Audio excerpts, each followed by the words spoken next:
Good evening. I'd like to ask you a few questions. Annie, is this a good time? Good evening, Jim. I'm just finishing up with some chores. It's all right. How are you doing? Tomorrow you and Stuart will be at home, right? Yes.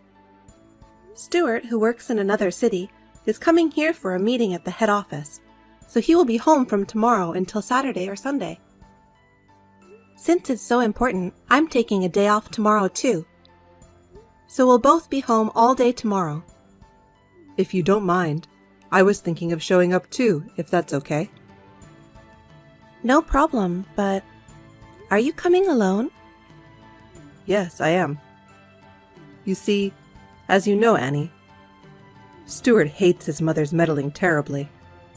He's resolved to never tell her about this visit. If she finds out, she'll definitely go to see him. She's so nosy. Yes, that's what I've been told too. So that's why I'm bringing it up. I'm going to go out in the morning and say, I'm going to see a local friend of mine who's in the area. Actually, I'm not lying, because I'm really going to meet my friend. I'm going to visit my friend, and then I'm going to see you both for the first time in a long time. Is that okay?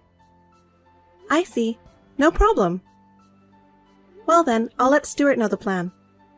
Thank you. So tomorrow, after I meet my friend, around 1 p.m., I'll come to your place. Is that all right? Yes, I'll be waiting for you. Annie, I'll need you to do some housework over here tomorrow. Take the day off from work to come. Can you reply? What? Don't say what. Say yes. That's the only acceptable response. Also, when you come here, come by car, not public transit. I'm going to the supermarket, and I'll have lots of heavy groceries. I can't tomorrow. I have important things to do. Huh? Some errand? Are you saying there is something more important than helping your mother-in-law? I just told you the only acceptable response is yes. I'm afraid I can't, even though normally I would. The timing doesn't work for me. Tomorrow's errand is really important to me, and it's my #1 priority. I'm sorry, but I can't help you, Susan. If you could ask me on a different day, we can set something up. But if you ask me out of the blue... It's just a little housework and some shopping. You're not close enough to go there and come back quickly, so it's difficult. Hey! What is it you're doing if an hour and a half out of your day is a hassle? You must be so disorganized or lazy. You really have a hopeless personality, don't you? You are so useless. No matter what you say, there will be no change of plans. Bye now. Hello, Annie. Hello, Jim. I've called Stuart, but I think I'll be arriving there in about 20 minutes. Yes, take your time. I'll be waiting for you. Hey, idiot! What time are you coming over here? I've been waiting until now. I still have all the cleaning and shopping to do. You are the daughter-in-law. You're the one who's supposed to be doing all the housework, and you're the one who left it all undone. So get your ass over here. Come here in half an hour. You'll have to prepare dinner, too. This is your punishment for talking to me like a smartass. I'll let you off with this much, so be grateful and come and do it. Don't be lazy. Come quickly. Oh my God, Susan. I told you I was busy and you ignored me. I told you that my needs as mother-in-law should come first. Not in this situation. You should at least do the housework in your own home yourself. Oh, you're such a moron. You idiot wife. If you can't listen to me, you have no value. Now, divorce my son and get the hell out of my life. Susan, you might want to stop being so abusive to me. Huh? That's a terrible accusation to call me abusive. I'm just trying to discipline my moronic daughter-in-law who doesn't listen to me. Your husband Jim is very angry. What? Susan, that's enough. What? You? What are you suddenly talking about? Don't play dumb with me. I'm at Stuart and Annie's house. What? Stuart came home over the weekend for work. I came to see him on the way to see my friend. Stuart is home? This is the first I've heard of it. I didn't let you know. I didn't tell you. If you'd had told me, I would have gone with you today. Then I could have disciplined Annie in person. Why didn't you tell me? Stuart asked me to keep it quiet, so I didn't tell you.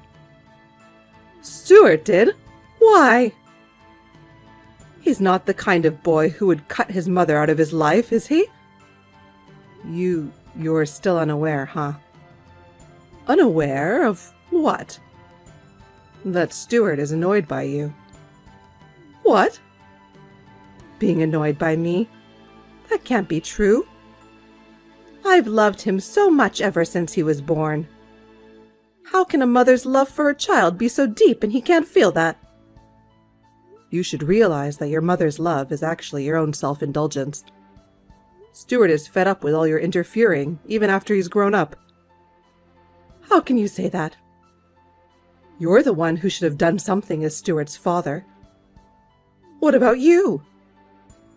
I don't know how much I can call it fatherly. But I'm proud to say that I'm what Stuart needs as a parent when the time comes. Huh? What are you talking about? What makes you think he feels that way? Let me give you 2 examples. The first one, I've been introduced to a classmate who says he is Stuart's best friend. What? Best friend? You know Curtis, don't you? What? Curtis? The boy I told him not to hang out with because he grew up in an orphanage? You mean Stuart was friends with that boy, ignoring what I told him? That's right. Oh my God. Orphans are nothing but losers when they grow up. Curtis is now the president of a company with an annual sales of $1.5 billion. What? He studied with the best university overseas while earning his own tuition, graduated, and started his own business. When I met Curtis, Stuart said, he's going to be a big shot someday. Unlike you, he had a good eye for people. That parentless man is the president of a company with an annual sales of $1.5 billion? You're kidding, right? How is that possible? Let's go to the second one. Annie, who became Stuart's wife. Stuart introduced her as the girl he's thinking of marrying, 2 years before he came to tell us he was marrying her. What? I didn't know anything about that. He said he wouldn't introduce her to us until the last minute because he knew his mother would object for no reason if she knew. So then, that's why he rejected my idea for who he should propose to. Because he was already dating Annie. Who in the world was this matchmaking with? You know her. It was Amelia.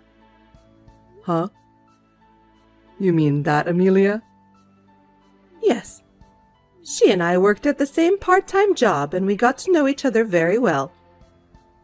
She's charming, beautiful, and the daughter of a CEO. She's a much better match for Stuart than Annie, who's from a mere working-class family. And Annie is an idiot wife who can't even listen to me. If this was going to happen, I should have forced him to marry Amelia back then. That Amelia, though. She's a single mother now with 3 children whose fathers are unknown. Huh? She's divorced and her parents have disowned her. Huh? She's that kind of woman. She's the daughter of a CEO. Everyone in her hometown knows about it. Your prejudice, which only looks at the surface, is so obvious. No, but I didn't mean it that way. Once again, I'm glad Stuart has a good eye for people. If he had followed your advice to choose someone, he might have had to go through an unnecessary life of hardship. I'm also glad he didn't inherit an insane personality like yours. I'm glad he grew up to be a decent human being, even with you as his role model. I don't mean to be. I'm getting off track here. I didn't realize you were also so verbally abusive. I was just trying to keep her in line. I think that idiot wife and other such abusive words are unacceptable. Stuart is nodding his head in agreement. Even Stuart? It's terrible. You're all excluding me, treating me like some villain. I'm leaving now. Let's talk about our future. Our future? 10 years ago, I gave up and accepted your personality. But this time, there are too many things I can't overlook. I'm not going to change my mind about this. Annie! Where the hell did you go? Answer me! Yes, what is it? You! Where on earth have you run off to? I came to check the house, but it's deserted. Oh, you're home after all. You were right to take your husband's advice and move out first. Huh? My husband's advice? Well, I suppose he's not your husband anymore. The divorce papers were officially accepted, weren't they? Shut up! It's his fault for not understanding my feelings for my child. But I'm sure Stuart will understand. Even though Jim told you so much, you still don't understand. What? Annie, you only spent 3 or 4 years with Stuart. You can't understand the depth of the bond between a mother and her son, who spent almost 30 years together. Stuart is being deceived by you people. He would never cut me out of his life. Stuart decided we should move out to get away from you. What? To be precise, he decided to take me with him to the city he works in. He took you to live in the city? I decided to go with him because I can work remotely. Well, then, I'll come with you. There's no point in coming. We've already changed the address over here. What? Why didn't you inform me? I'm afraid you might barge in on us, so we've moved. You're trying to separate Stuart and me. No, I'm just following what Stuart decided. I don't believe you. Give me back my little Stuart. Uh-huh. If that's how it is, that's fine with me. As long as you can't understand Stuart's feelings, you might as well think you'll never see him again. Huh? I have nothing more to say. Bye now. Hey, Annie! What did you mean by that? Tell me, Annie! Confident in her absolute love, no one's advice seemed to reach Susan's heart. Stuart has always been troubled by over-interference by his mother. He often consulted his father, his best friend, and me, his wife, about every problem, trying not to lose his common sense. On the day his parents' divorce was finalized, he said, "It's finally over." My father-in-law, Jim, said, "I'm sorry it took so long." After he said that, they both felt relieved. I also felt relieved thinking about everything they had lived through. So my mother-in-law was cut off from both her husband and her son. But then she fell in love with a young man who looked like her son. She spent all the money she had on him, and before she knew it, she was deep in debt. I'm afraid of what happens to people who can't stop themselves, but I have no intention of helping her at all. Stephen, can you make some time for me? I have a question I want to ask you. Can I call you? Oh, now? Right now, if possible. It's important. What's so important? I'm in the middle of a conversation with my parents. Can't I call you when I get home? I'm calling because I want to hear from you as soon as possible. If you can't take the call, you can just text with me. I guess I don't have a choice. So, what is it? My bank book and my credit card I left in the safe are missing.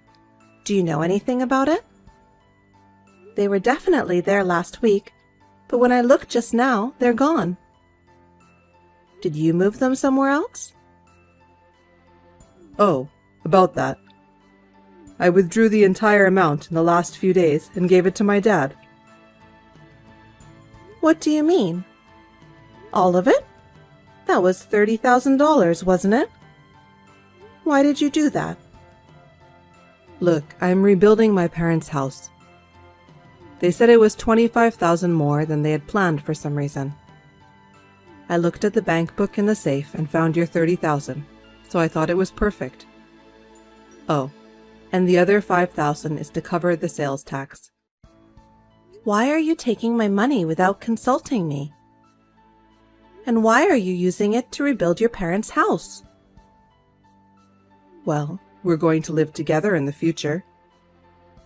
What? It's a two-family house for my parents' retirement, and we should pay for it too, right?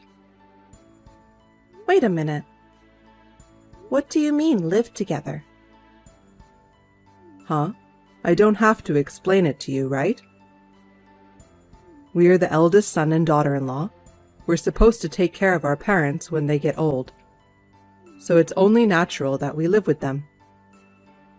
You are the eldest son's wife, right? So that's why. You should have been prepared for that from the time we got married.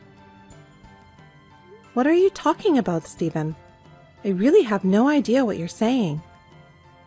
What? This rebuilding to a two-family house is for your sister to move in, not us. It's so they can live with your sister and her husband.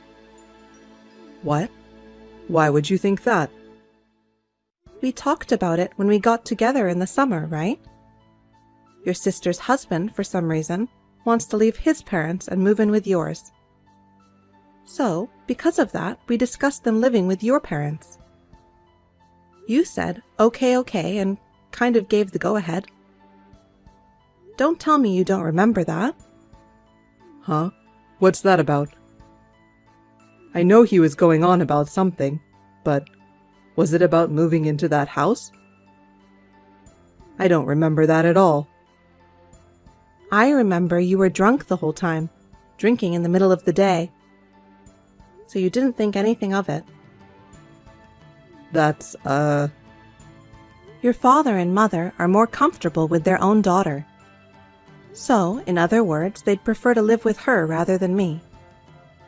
That's already in the process of being discussed with them. So we can't live with my parents? Does it mean that the two-family house is not for us? I'm the eldest son. How is that possible? You know what? Even if you didn't hear what was said during our summer gathering, didn't you think it was strange that we never talked about the reconstruction of your parents' house, even though it's already in full swing? At that point, didn't you at least think something was off? You didn't at least think something was wrong at that point? No, I'm the eldest son and I'm supposed to live with them. Well, anyway, that's not what I'm asking you about right now. Why did you take my bank book without asking me? That money was saved up when I was single. It's not yours. Even if we were to move in with your parents, you can't just use it without my permission. You have about $10,000 of savings money, don't you? If you want to help your parents, use your own savings first. No, you know what? Actually, I already spent it. What did you spend it on? I paid for my parents' vacation. You mean that long trip overseas last year? I wanted them to enjoy some time alone before we move in together. But your sister and her husband are the ones moving in with them. Well, I didn't know that, so you can't blame me. It wasn't on purpose, so don't blame me. It's not that you didn't know, it's that you didn't listen to me. On top of that, you wasted $10,000 with your mistake. On top of that, you even used up my $30,000. I know you want to show respect to your parents, but the way you did it was wrong. I'm sorry I was wrong about so many things. But you know what? Your 30 grand and my 10 grand were our money. It doesn't matter when we saved it up. What's wrong with using a married couple's common property to help out their parents? What are you talking about? The money you save when you're single, even after marriage, your spouse can't spend it without your permission. Huh? What kind of rule is that? I'm just telling you what the law says. The law? Is there really a law like that? The money you saved when you were single is your own property. Just because we're married doesn't mean you can spend my $30,000 without my permission. And I can't spend your $10,000 without your permission either. Do you get it? What's with all this the law crap? Marital duties and respect to parents are more important than those things. Don't you have any feelings for your relatives? Don't you appreciate my devotion to my parents? If you want to use your own money for this devotion, you can do whatever you want. I'm saying I wish you would have consulted me before taking out my money. It was a mistake to give each other our passwords. I think we should just get a divorce. What? Why? I didn't think you were this selfish and stupid. I don't trust you, so I'm going to consult a lawyer. Of course, you'll have to return that $30,000. Hey, calm down. I'll be home soon. Let's talk about this properly. I can't. I'm going to go stay at my parents' house now. That night, my in-laws came to my parents' house. They said that my husband had told them that my $30,000 was money that he had saved by himself. My in-laws, who were suspicious of my husband's flustered behavior on the phone, questioned him and found out what had happened. In a panic, they came to apologize with the bank book, credit card, and $30,000 in cash that had already been withdrawn. My husband, who was the main perpetrator in this situation, did not come to apologize directly. Instead, he took the stance that, "Your money's been returned, so get over it." So I quickly divorced him with the help of a lawyer. However, after that, I continued to receive messages from him asking me to get back together with him, so I blocked him. I also changed my phone number and email address, moved out of my parents' house, and started working.